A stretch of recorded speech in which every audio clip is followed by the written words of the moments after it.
ஹல்லேலூயா. கர்த்தருடைய வார்த்தைக்கு நேராக நாம் கடந்து செல்வோம். எடுத்தவர்கள் வாசிக்கலாம். சங்கீதம் 112 அதிகாரம், சங்கீதம் 112 அதனுடைய முதல் வசனத்தை நாம் வாசிக்க கேட்போம். சங்கீதம் 112 அதனுடைய முதல் வசனத்தை நாம் வாசிக்க கேட்போம். அல்லேலூயா.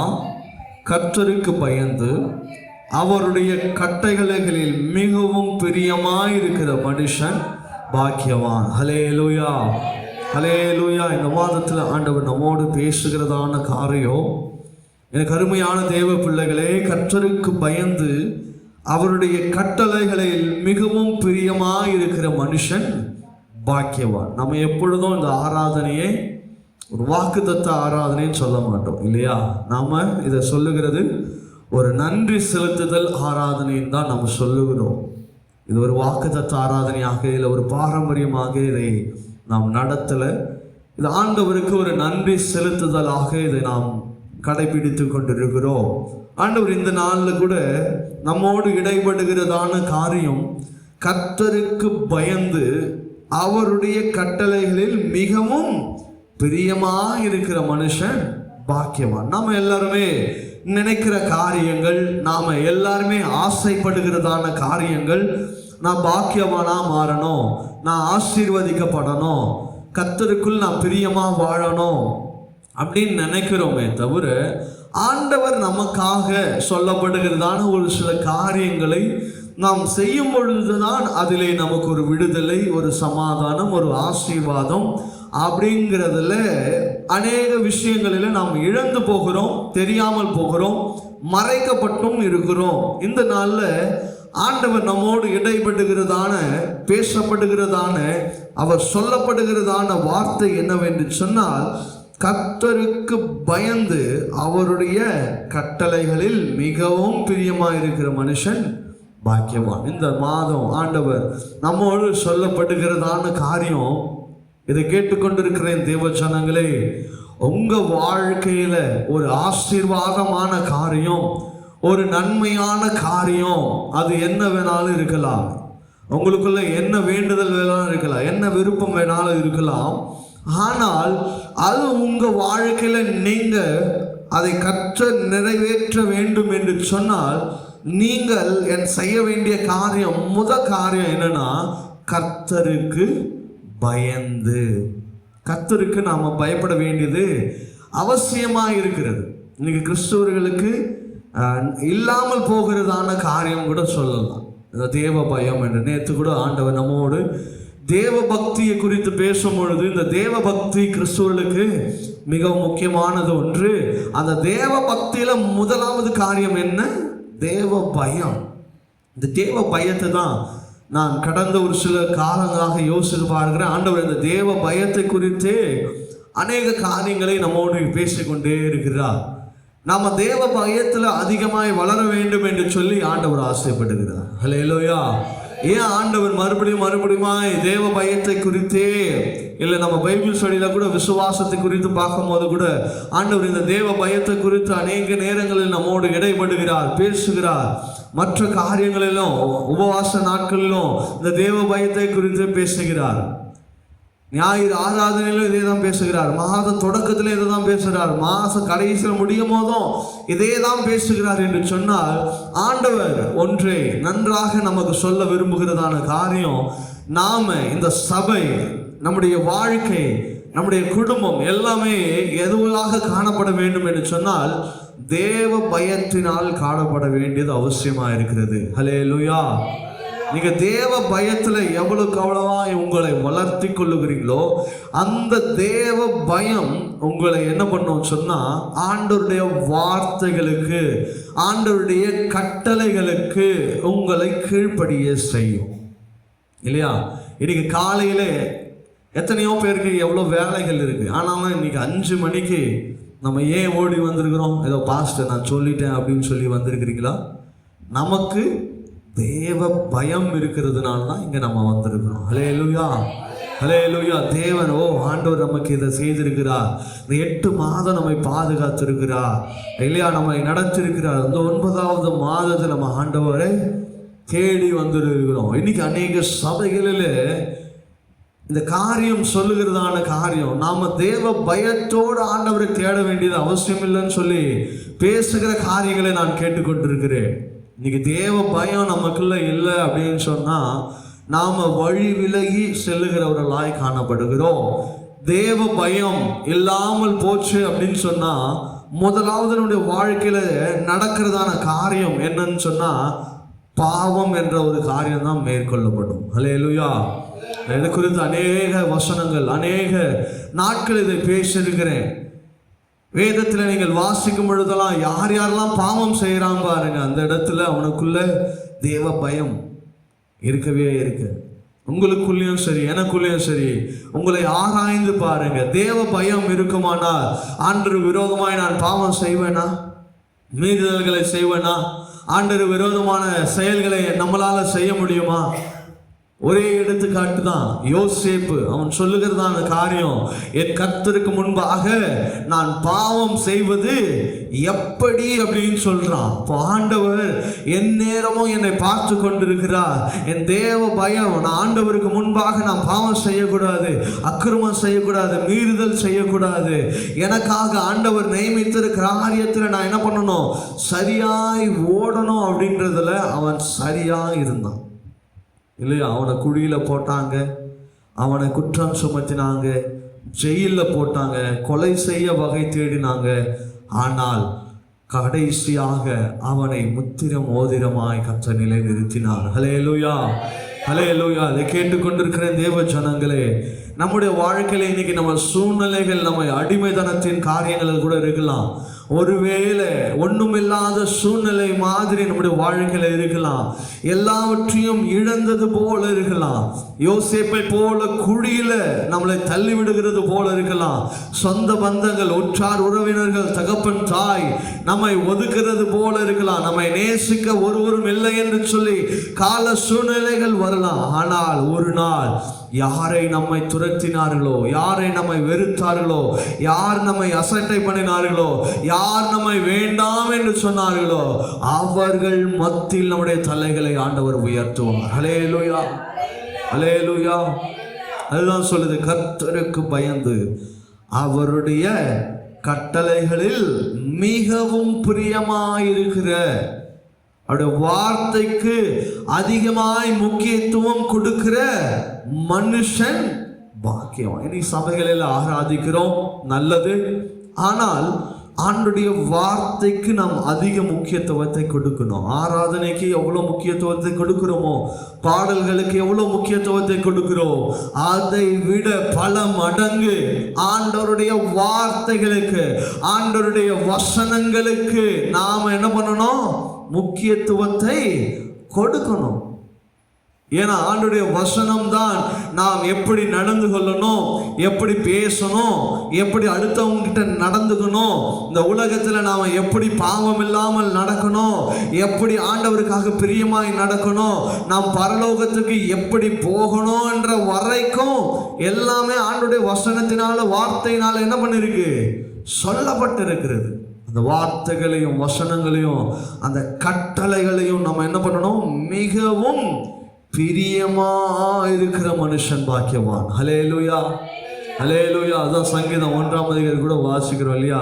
கர்த்தருடைய வேதத்தில் பிரியமாயிருந்து இரவும் பகலும் தியானிக்கிற மனுஷன் பாக்கியவான். அந்த வசனத்தை இரவும் பகலுமாக நாம் தியானிக்கப்பட வேண்டியது மிகவும் அவசியமாக இருக்கிறது. தேவ ஜனங்களே, சங்கீதக்காரன் இந்த வார்த்தைக்கு எவ்வளோ முக்கியங்களை கொடுக்கிறான்னு சொன்னா, இந்த 119ஆம் அதிகாரத்தில் நீங்கள் வாசித்து பார்த்தீர்கள் என்று சொன்னால் அதில் மொத்தம் எத்தனை வசனம் இருக்கிறது?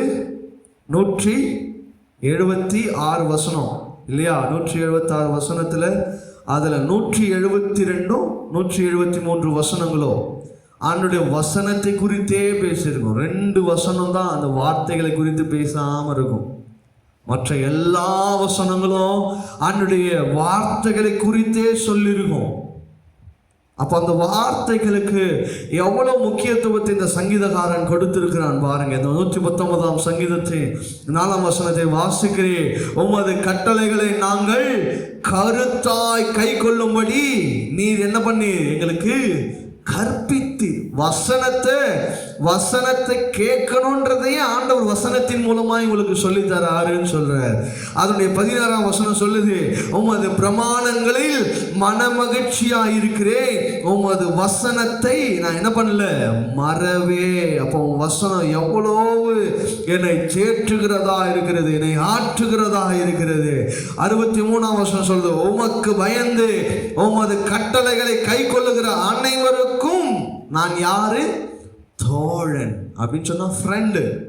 அன்று வசனங்களுக்கு நாம கை கொள்ளுகிற யாவருக்கும் அவர் என்னவா இருக்கிறாரா, அவர் ஃப்ரெண்டா இருக்கிறாராம். 71 நான் உபத்திரவப்பட்டது எனக்கு நல்லது, அதனால் உமது பிரமாணங்களை நான் என்ன பண்ணுகிறேன் கற்றுக்கொள்ளுகிறேன். அவன் சொல்றான் பாருங்க, நான் உபத்திரப்படுகிறது எனக்கு நல்லது. ஏன்னா அந்த உபத்திரவ காலத்துல தான் உன் வசனத்தை நான் அதிகமா படிக்கிறேன், அதிகமா கற்றுக்கொள்ளுகிறேன், அதிகமாய் நான் தேற்றப்படுகிறேன் அப்படின்னு சொல்லுகிறான். அவன் எவ்வளவு ஆண்டவருக்கு உண்மையா இருப்பான் என்று சொன்னார். அந்த கஷ்ட காலத்திலும் ஆண்டவருடைய வார்த்தைகளையும் அவன் கற்பனைகளை கை கொள்ளுகிறவனா இருக்கிறான். உண்மையாகவே நீங்கள் தேவனுக்கு பயந்தவர்களாக இருப்பீர்கள் என்று சொன்னால், நீங்க சோர்ந்து போகிற வேளையில, கஷ்டத்தின் வேளையில நீங்கள் முதலாவது செய்வது என்ன தெரியுமா, ஆண்டவருடைய வசனத்தை எடுத்து படிக்கிறது தான். அல்லேலூயா. நிச்சயமாகவே உண்மையாகவே நான் சொல்லுகிறேன், ஒரு தேவ பக்தியில உண்மையாகவே ஒருத்தன் வளரன்னு சொன்னா, ஒரு கஷ்டம் ஒரு தாங்கக்கூடாதபடிக்கு அவனுடைய ஒரு இருதயத்தை சூழ்ந்திருக்கிறது. நான் அடுத்து என்ன செய்வதுன்னு தெரியாம ஒருவேளை குழம்பி இருக்கிறவன் என்ன செய்வான்னு சொன்னா, தேவ பயத்துல வாழ்கிறவன் முதலாவது தேவ வசனத்தை எடுத்து படிப்பான். அல்லேலூயா. இதை கேட்டுக்கொண்டிருக்கிற தேவ ஜனங்களே, இதுவரைக்கும் நம்ம ஒருவேளை இந்த ரகசியத்தை அறியாமல் இருக்கலாம். இனி இந்த ரகசியத்தை தெரிந்து கொள்ளுங்க. உங்க வாழ்க்கையில இனி ஏதோ ஒரு இறுக்கமான காரியங்கள் உங்கள் இருதயத்திலேயோ, உங்க சிந்தையிலையோ, உங்க இருதயத்திலேயோ உங்களுடைய ஏதோ உங்க சிந்தையை ஆளுகை செய்யதான், ஒன்றும் பண்ணாதீங்க. முதலாவது அமைதியா உட்காந்து தேவ வசனத்தை எடுத்து நீங்க என்ன பண்ணுங்க, படிச்சு பாருங்க. அந்த வசனம் உங்களை ஆற்றும்.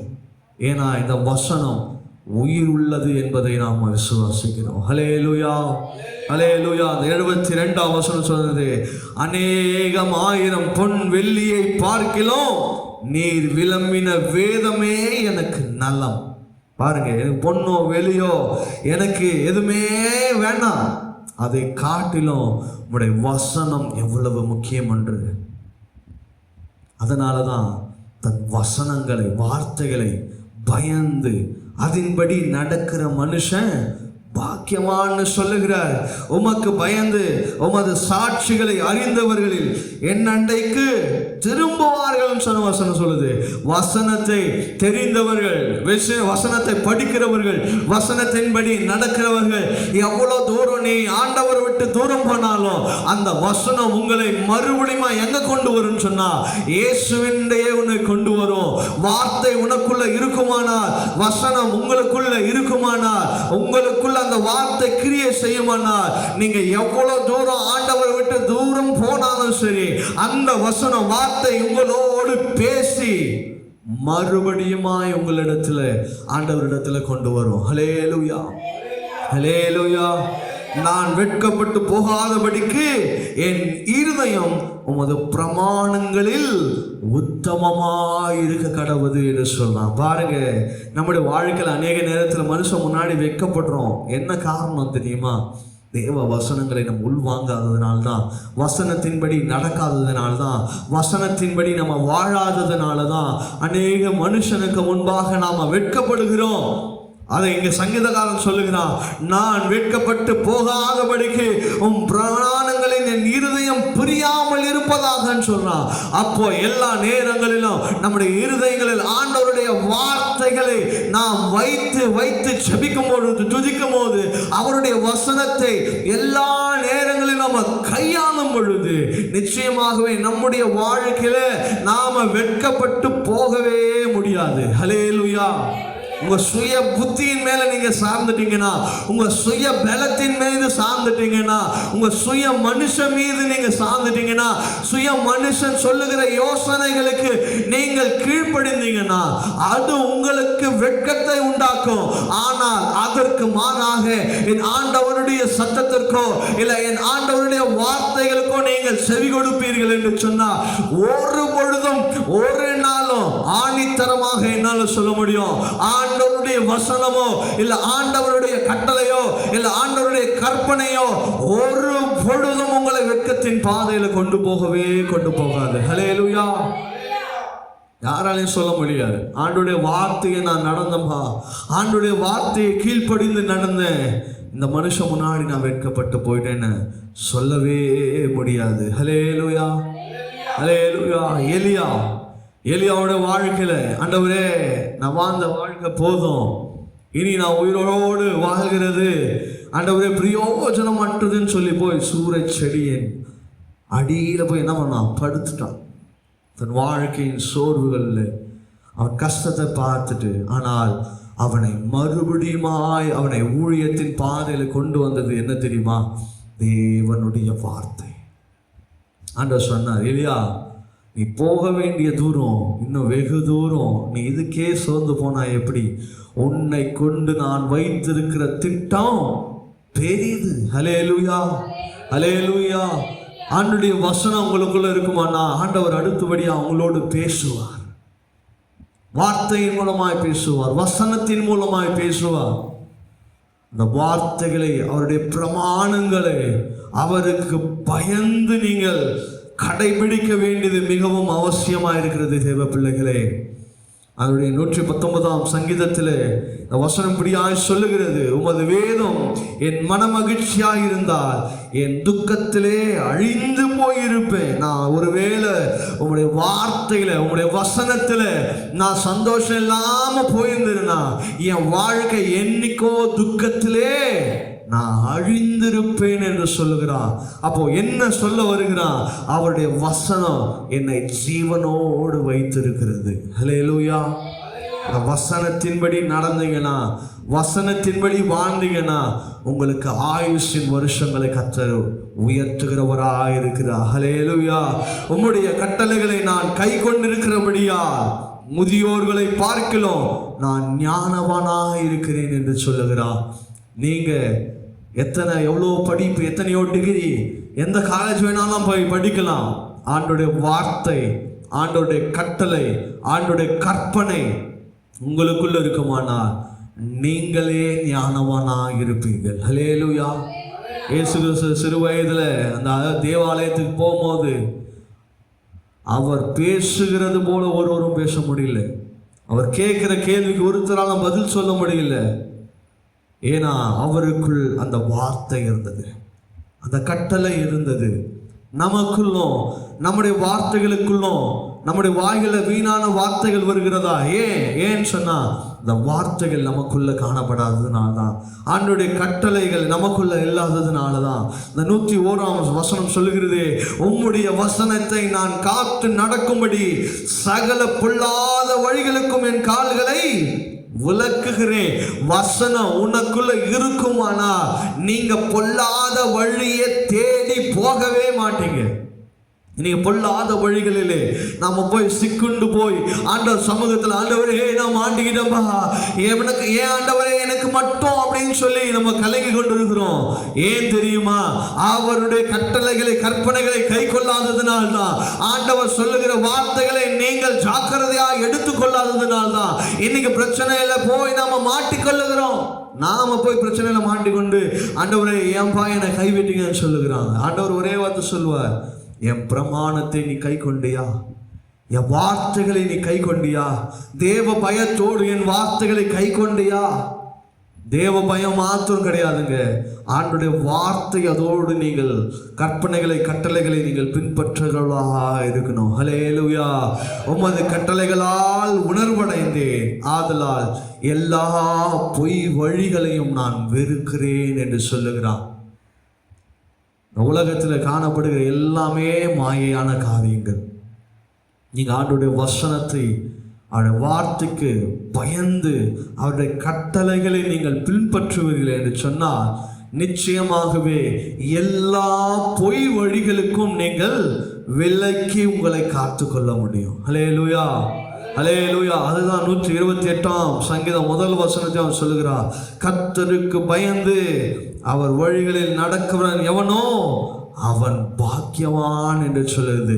ஆண்டுடைய வசனத்துக்கு, ஆண்டுடைய வார்த்தைக்கு பயந்து நடங்க.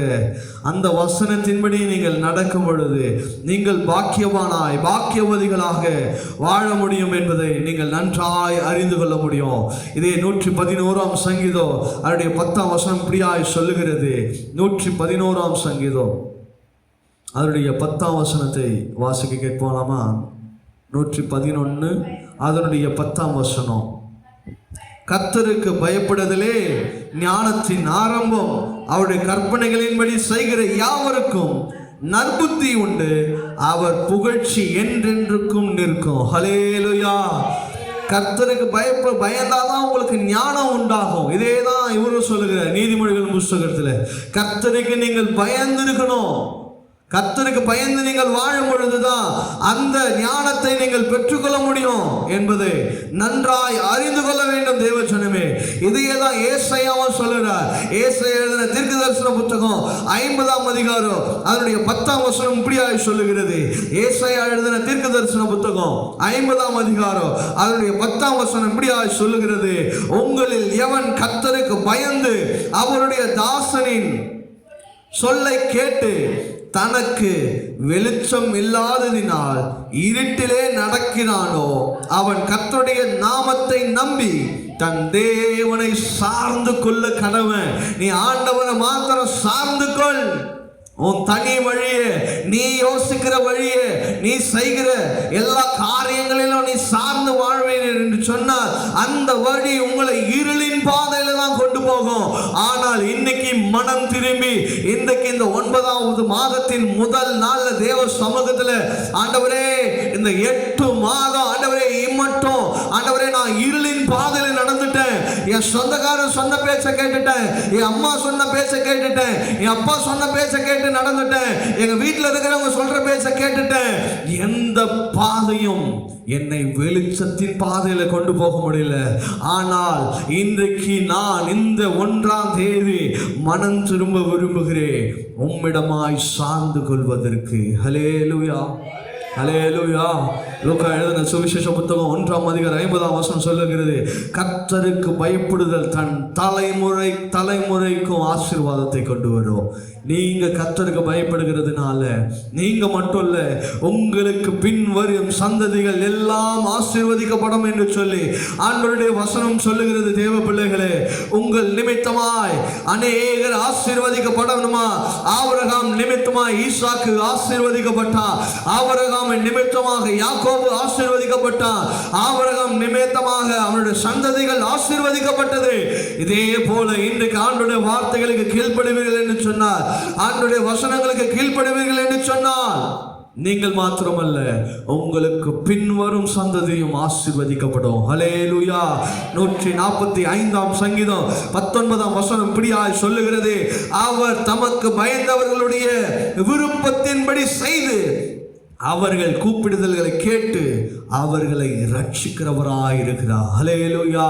நீங்க அவருக்கு பயந்து நடந்தீங்கன்னு சொன்னார் உங்கள் மன விருப்பத்தின்படி எல்லாம் அவர் செய்கிறவராக இருக்கிறார். ஹல்லேலூயா, ஹல்லேலூயா, ஹல்லேலூயா. அந்த வார்த்தைகளை கேட்டுக்கொண்டிருக்கிற என் தேவஜனமே, கர்த்தருக்கு பிரியமானதை செய்யுங்க, கர்த்தர் விரும்புகிறதான காரியங்களை செய்யுங்க. ஆண்டவர் உங்க வாழ்க்கையில எதிர்பார்த்திருக்கிற காரியம் ஒண்ணுமே இல்லை. அவருக்கு பயந்து அவருடைய கற்பனைகளை நீங்கள் நேசித்து அதை கடைபிடிக்கும் பொழுது கர்த்தர் உங்கள் வேண்டுதல்கள் எல்லாவற்றையும் நிறைவேற்றுவாராக. ஹல்லேலூயா, ஹல்லேலூயா. தேவ பயம்னா என்ன தெரியுமா? சிம்பிளா ஒரே ஒரு வசனத்துல நான் சொல்லுகிறேன் பாருங்க. சங்கீதம் 40ஆம் சங்கீதம் 8ஆம் வசனம் இப்படியாய் சொல்லுகிறது. என் தேவனே, உமக்கு பிரியமானதை செய்ய விரும்புகிறேன், உமது நியாயப்பிரமாணம் என் உள்ளத்தில் இருக்கிறது என்று சொன்னேன். தேவ பயம்னா ஒன்றும் இல்லைங்க, ஆண்டவருக்கு பிரியமாய் வாழ்வதே தேவ பயம். ஹல்லேலூயா, ஹல்லேலூயா. நீங்க தேவனுக்கு பிரியமா வாழ்ந்துட்டீங்கனாலே அதுவே நீங்கள் கர்த்தருக்கு பயந்து வாழ்கிறது என்பதே அர்த்தம். ஹல்லேலூயா.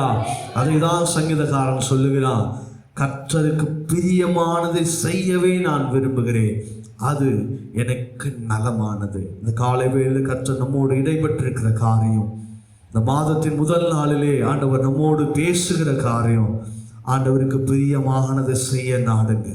கர்த்தரை உறுதியாய் பற்றி கொள்ளுகிறவர்களாய் மாறுங்க. கர்த்தரை தேடுகிற ஜனங்களாய் மாறுங்க. கர்த்தருக்கு பயந்து ஜீவிக்கிறவர்களாய் வாழுங்க. கர்த்தருக்கு பயந்து அவருடைய கட்டளைகளில் மிகவும் பிரியமாயிருக்கிற மனுஷன் பாக்கியவான். தேவனுக்கு பயந்து வாழ்வோம், அவருடைய கட்டளைகளை மிகவும் பிரியமாயிருந்து எல்லா காரியங்களையும் பெற்றுக்கொள்வோம். தேவனுடைய ஆசீர்வாதத்தை, அவருடைய நன்மையை பெற்றுக்கொள்வோம். தேவன் தாமே இந்த வார்த்தைகளை ஆசீர்வதிப்பாராக.